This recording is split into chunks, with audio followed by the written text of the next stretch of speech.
And I am back, folks, back from Ukraine, although I miss it already, but it's time to get back to work with some more videos. Now, ever since I made the mistake of talking about Second World War tanks on this channel, when I was planning my trip to Ukraine and thinking about what I could possibly film in my downtime there, the thing that naturally came to mind was the Second World War Memorial Park, which is a major landmark in Kyiv. Now, I am not a professional videographer, and I was working with very rudimentary equipment, but I will say I'm satisfied with most of the footage I took. My main complaint is just it's a little bit shaky at times, so I'm choosing the footage that looks best and gives you a pretty good idea of what they have in this park and in the immediate surroundings. So first off, let me tell you about the park. It's kind of hard to miss. It's got this gigantic metal woman standing over it, and she's got a sword and shield. Now, as for getting here, I just walked from the nearest metro station, Arsenalna. Now, if you were in Kyiv staying as a tourist, you would probably stay fairly close within this radius right here. And that means you have a few metro stations that are just 1 or 2 stops from Arsenalna. Now, there's a reason why I recommend going there from this stop, even though it's a little bit of a walk. And the reason why is, first of all, the area around Arsenalna is really nice now. Right outside the metro, you'll definitely want to check out this little place called Piana Vyshnya. Now, this was originally just a Lviv thing that's in the west, but now they're opening them all over Kyiv. And they serve this really nice cherry alcohol drink. It's kind of hard to explain in English, but it's about 17%, so nothing too strong. The interesting thing about it is you can have it warm or cold. The other reason I recommend walking there is that you will go by a lot of interesting landmarks and get some good views of the Dnipro River. You will see another World War II monument. Then you will see the memorials for the 1921 famine and, of course, the Holodomor. And there's also a museum of the Holodomor there as well. As you go further, you will pass Kyiv-Pecherska Lavra. Now, this is basically an ancient monastery. It was a very important institution in Eastern Orthodoxy, going back to the medieval era. And finally, you will start to approach the Second World War Memorial Park. Now, I should point out that I'm basically filming this in order. So there were some exhibitions, some of them apparently new, that are outside the park, and they were on my way. So I stopped to take a look at some of those. So this first exhibition, which seems to be a rather new one, features modern vehicles used by the Ukrainian side in a defense of the country against the ongoing aggression of Russia. Right here we have a BTR 3DA. It's armored personnel carrier, and this is domestically built in Ukraine. As you can see, it's got a 30mm cannon. It's based on the old Soviet BTR 80. Now we're doing a walk around of the BTR.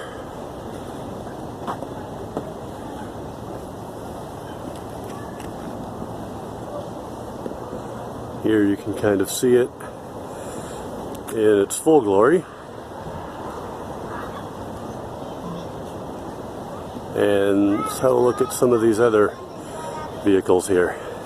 And here we have a T-64. This is an early variant of the tank. It's a 125mm gun. Interesting muzzle brake there. I never noticed that before.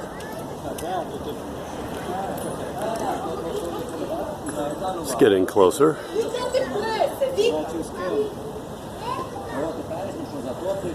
And as it explains, this is an early variant of the T-64. Let's have a closer look.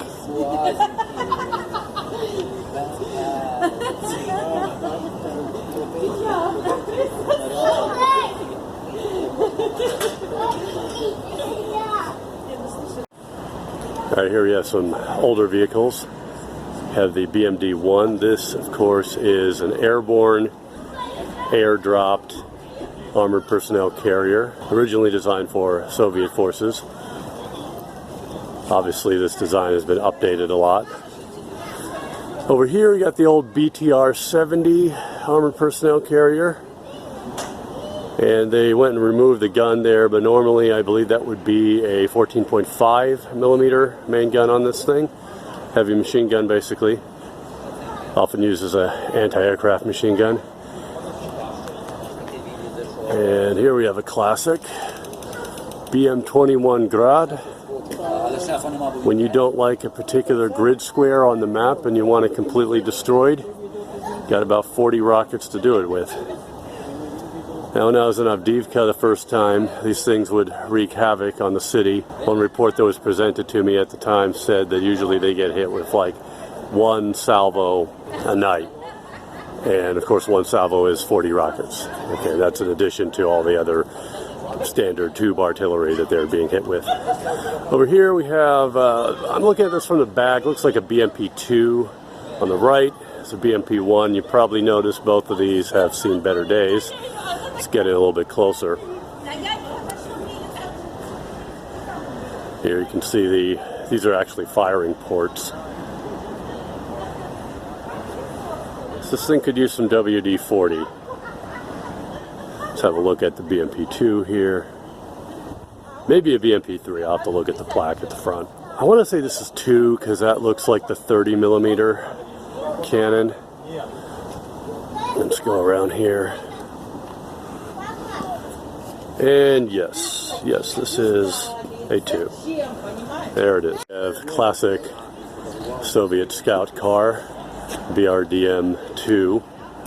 Now this one, again, they took the gun out. I'm pretty sure this was armed with 14.5mm heavy machine gun too.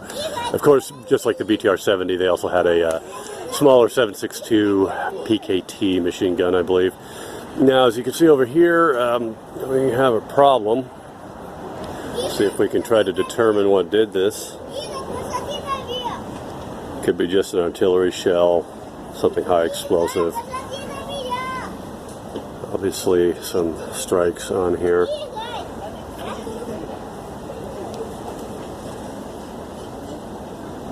I usually can recognize when something's been hit with an RPG. Oh, we got more damage here.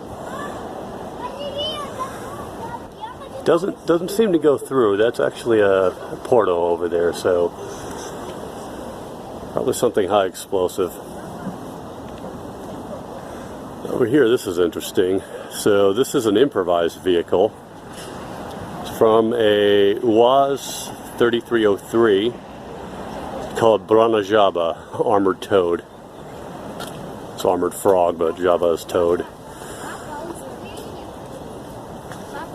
Many people still don't know the difference.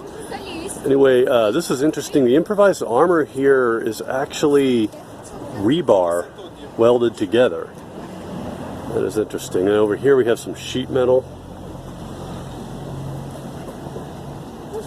spacing behind it. This looks like it had a machine gun mounted. So, I mean, technically, it's a technical. It's an old cargo truck. And here we have, looks like an improvised ambulance. Another sort of technical here, probably just used for transport, based on a Neva. Oh, it's Neva. That means they cut the back off it. This is normally an SUV. As you can see, they cut the back off. That tells you it was used by airborne forces. Let's get a look here. I'm guessing that is a D-30 122mm howitzer. Let's look just to be sure. But oh my God, D-30.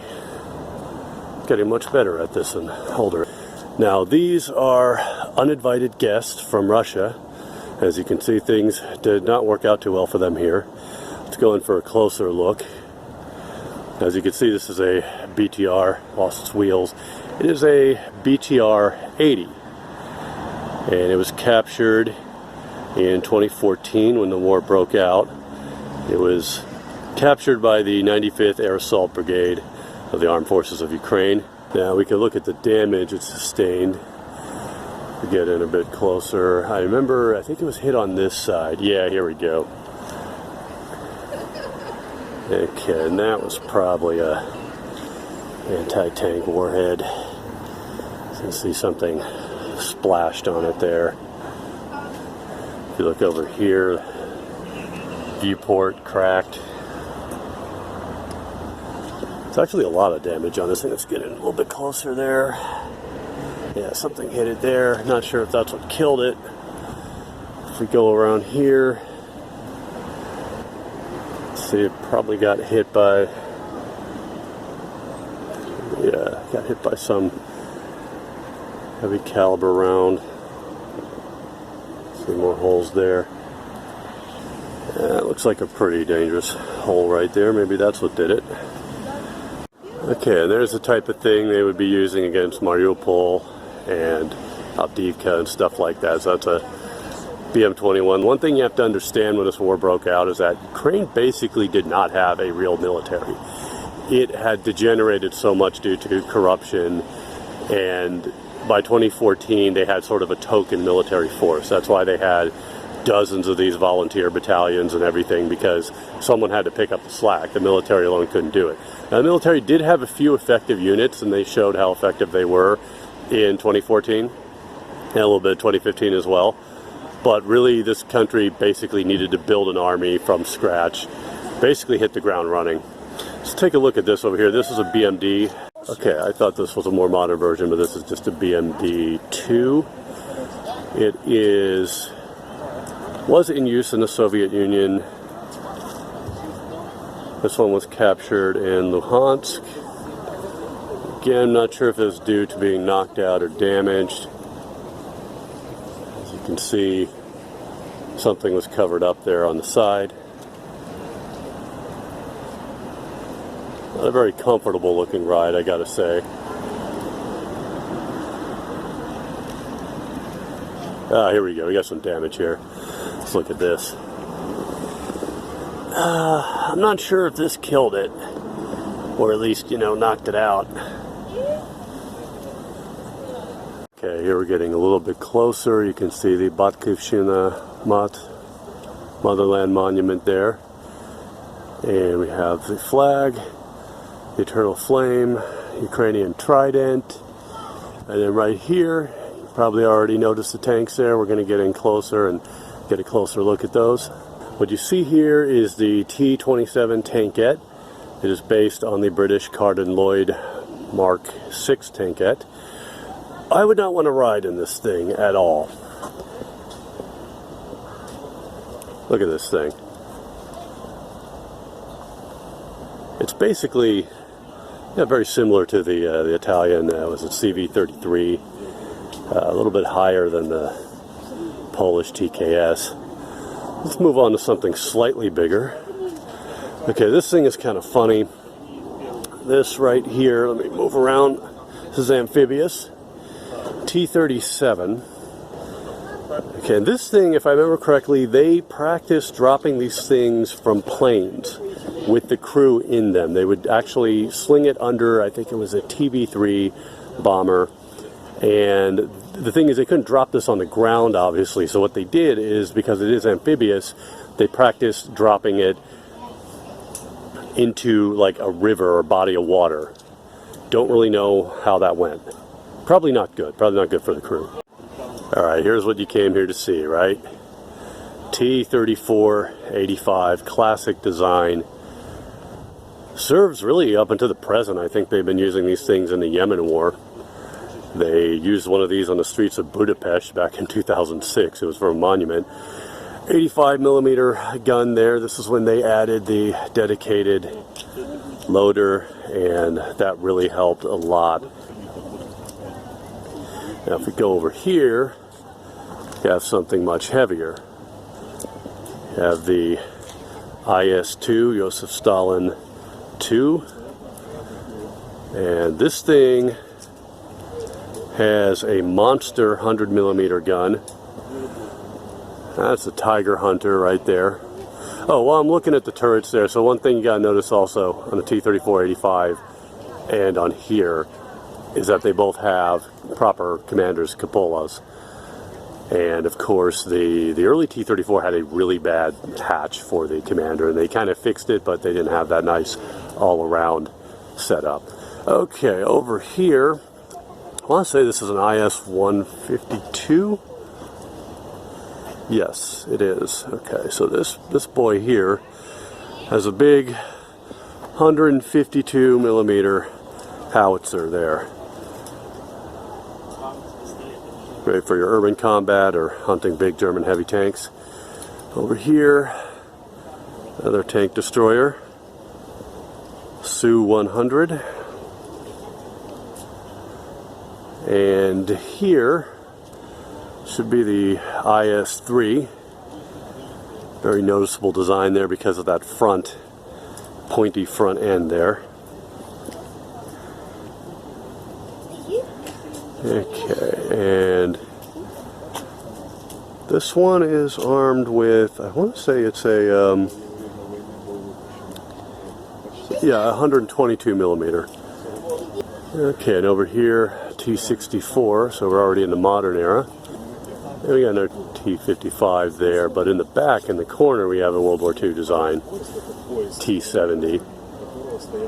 Here we have IS-2 with the 122 millimeter cannon. Let's get in a bit closer. Unfortunately, these tanks can't really walk around them. You can see the chain there. Get a good close look there, though. Just have a long line of various tank destroyers there. Let's go ahead and move on a bit. Ah, here we go. We have a BM-13 Katyusha. Now, interestingly, this is on a, looks like a Soviet-built truck. But later in the war, thanks to Lend-Lease, they would mount these things on Studebakers. See if it says what truck this is. Okay, yeah, ZIS-5 and ZIS-6. This is a ZIS-5. Ah, here it explains right here. So the American model after Lend-Lease they used was the Studebaker US-6. Okay, now this is really interesting. This is the Bob Semple tank of the Red Army. And it's getting closer there now. As you can see, it kind of looks like a tractor, right? And what they call this is basically self-made light tank, NI-1. Now, NI in Russian is Naispug, basically to frighten, much like the Bob Semple tank frightened the Japanese Empire and kept them away from the shores of New Zealand. So the story here, though, is as it says here, engineers from the Odessa machine plant. Odessa was attacked both by German and Romanian forces, and there was some pretty stiff resistance in Odessa, and so one thing they did was they designed these to basically try to give themselves some sort of armor protection, give themselves some kind of mobility. Didn't work, obviously, but you know, you do what you can. On the cannon, this looks like a 37 millimeter, probably an anti-aircraft gun, but if you look on the board here, it says 37 to 45 millimeters, so you can probably bet these things were not standardized. I would not be surprised if they tried to organize the 45 millimeter ones to fight armored vehicles, and this was for softer skin vehicles. Over there we got some big missiles. We'll have a better look at them. But for now, let's look over here. So here you're going to recognize this as the famous DC-3 or C-47. Now, you will see these in the service of the Red Army in the Second World War, but those are not necessarily Lend-Lease. The Soviet Union actually built these under license. I can't remember the name. It was like LI something. But they built these under license before the war, and then of course with Lend-Lease, I'm sure they got plenty more of them. Let's have a look at this. This is to carry a large ballistic missile, one potentially armed with a nuclear warhead. Now, if you're a fan of classic Sega games, I'm talking your Mega Drive, Genesis, you may remember that something like this is actually the boss of a level in Revenge of the Shinobi. You have to actually destroy one of these trucks. There's the cab there. I want to say that missile over there, just right behind it, looks like a Scud, but this is something much bigger. I'm going to kind of show all this stuff over here briefly. We just have a collection of some early Cold War stuff and a few World War II or immediately after World War II vehicles. Over here we have the BTR-152, one of their first motorized APCs, basically. I mean, post-war, obviously. And here, this is a BTR-40. I don't know about you, but I would prefer to ride in the 152, just for that extra leg room, right?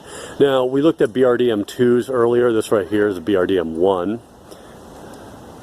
And that's scout car, obviously. Big difference here is notice how it slopes down in the front, whereas BRDM-2 has a very different shape. And then we have more IS-2s. And finally, there's the big missile. I'm just going to get a nice pan here. That's a Soviet anti-aircraft gun right there. That's a World War II era one. Some howitzers. As you can see, these tanks got into an urban combat situation unsupported by infantry and were overwhelmed by these insurgents, as has this one. Yeah, so what we have here is a T-64B. Now this one was captured from Russian forces. And you can get a look at the front there. Looks like it has, or at least had, reactive armor. Now there's a lot of art in the tunnel, basically bas-reliefs, statues, that kind of thing. Here, this is dedicated to all the workers behind the front line, the farmers as well, supplying with food and ammunition. As you can see there, the cannons they're making. Let's pan over here. This, given the dress of the people you see here, this represents partisans. This guy's armed with the DP-28 light machine gun. Over here, more regular soldiers here. The classic Papasha 41 submachine gun. Okay, so these are all supposed to be partisans too. You know, a lot of partisans were actually just Red Army soldiers who were cut off by the German encirclements. Some were actually parachuted in. They had a very organized partisan movement. As you can see here, so this kid, he's got an MP40 captured, so these are partisans, and they're putting up a sign that says "Death to Fascism."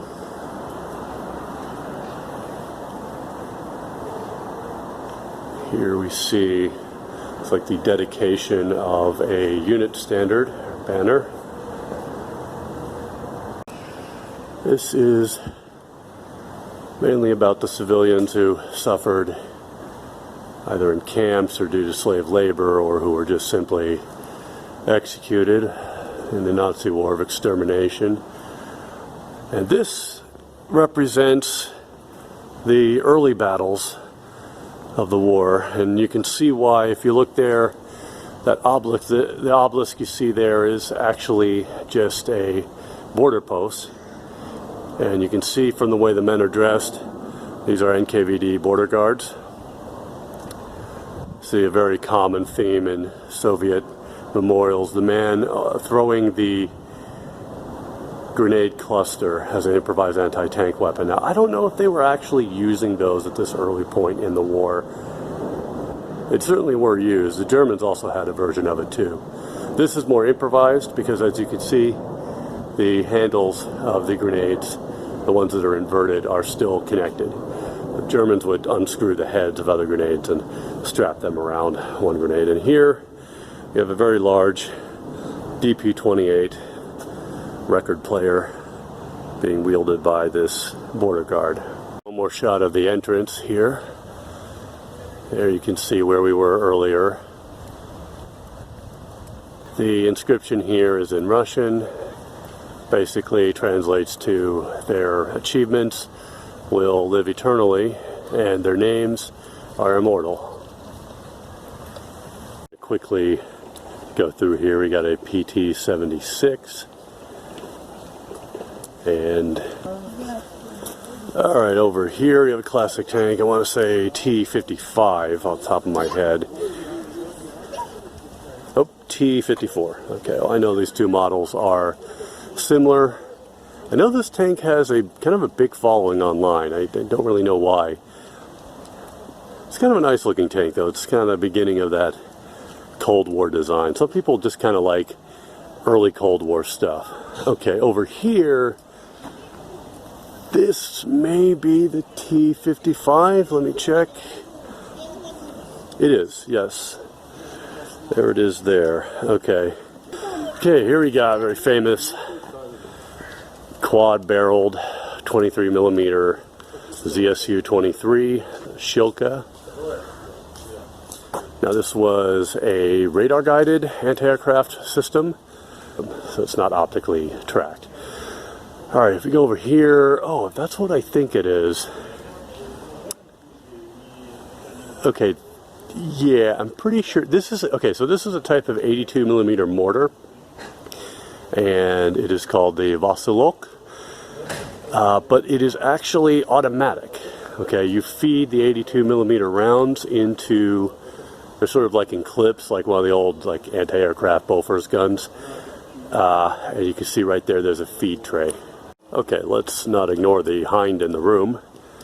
This here claims that it is a Mi-24V helicopter. Anyway, this is a very classic, very noticeable design. As you can see there, it has it's probably a 12.7 millimeter gun there. Got your rocket pods, anti-tank missiles. So it's not a Hind D, but still, it's very much like Metal Gear. Big happy family here. Look at them all with their helicopter friend. All right, everyone, so that's it. I hope this gives you at least a good idea of what kind of vehicles you can see in person if you ever happen to make it to Kyiv. I decided not to go inside the Second World War Museum this time, just to kind of leave that as something for you to discover should you ever go there. And I'll also point out that generally, if you don't see any of these vehicles behind a chain or something, it means you can feel free to climb on them or take pictures with them or whatever. Lastly, I want to thank anyone from here who helped donate to my fundraising drive to buy life-saving medical equipment for Ukrainian soldiers. The main purpose of my trip was this kind of volunteer work, and that's what gives this whole thing meaning. So if you help with that in any way, even as a patron, which, by the way, Patreon link in the description, I really do thank you for that. I also thank you for subscribing and liking and sharing the videos, because that's what made this channel blow up and actually start to make money. And that, of course, helps the cause as well. So I hope you enjoyed the video, and stay tuned for more, and I'll see you next time.